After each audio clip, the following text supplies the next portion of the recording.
Tollywood crazy దర్శకుడు ప్రశాంత్ వర్మ గురించి ప్రత్యేక పరిచయాలు అక్కర్లేదు.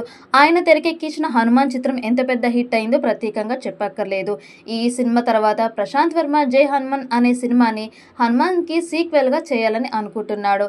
ఇక సీక్వెల్ కోసం పాన్ ఇండియా స్టార్స్ను తీసుకుంటున్నాడు. జై హనుమాన్ ప్రాజెక్టుని భారీ రేంజ్లో తెరకెక్కించే ప్లాన్ చేస్తుండగా ఇందులో ప్రధాన పాత్రకు రిషబ్ శెట్టిని తీసుకున్నారు. తాజా సమాచారం ప్రకారం ఇందులో రిషబ్తో పాటు చాలామంది హీరోలు ఉంటారని తెలుస్తోంది.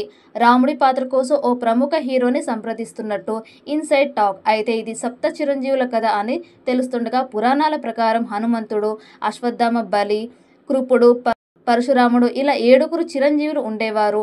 వారందరినీ కూడా జై హనుమాన్ సినిమాలో చూపించబోతున్నారని తెలుస్తోంది. ఇక ఇందులో ఒక్కో పాత్రకు ఒక్కో హీరోని తీసుకుంటే ఇక స్క్రీన్ కనుల పండుగగా ఉండడం ఖాయం. ఇండియాలోని బిగ్గెస్ట్ మల్టీ స్టారర్ అవుతుంది. జై హనుమాన్ సినిమాలో లీడ్ రోల్ను జాతీయ ఉత్తమ నటుడు రిషబ్ శెట్టి పోషిస్తుండగా రానా దగ్గుపాటి మరో పాత్రలో నటిస్తున్నారు.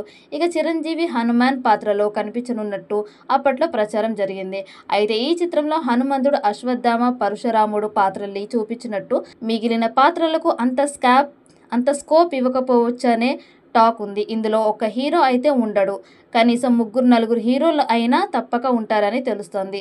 సెప్టెంబర్ నుంచి రిషబ్ శెట్టి డేట్లు ఇచ్చినట్టు తెలుస్తుండగా 2026లో ఈ చిత్రాన్ని ప్రేక్షకుల ముందుకు తీసుకొస్తారు. సూపర్ హీరో కథకు ఇతిహాసాన్ని ముడిపెట్టి డైరెక్టర్ ప్రశాంత్ వర్మ స్క్రీన్పై పెద్ద మ్యూజిక్ క్రియేట్ చేసి సూపర్ హిట్ కొట్టాడు. ఆ సక్సెస్తో హనుమాన్ మూవీకి జై హనుమాన్ అంటూ సీక్వెల్ ప్రిపేర్ చేస్తున్నాడు ప్రశాంత్ వర్మ. ఈ మూవీపై మీ అభిప్రాయాన్ని కమెంట్ బుక్లో తెలియచేయండి.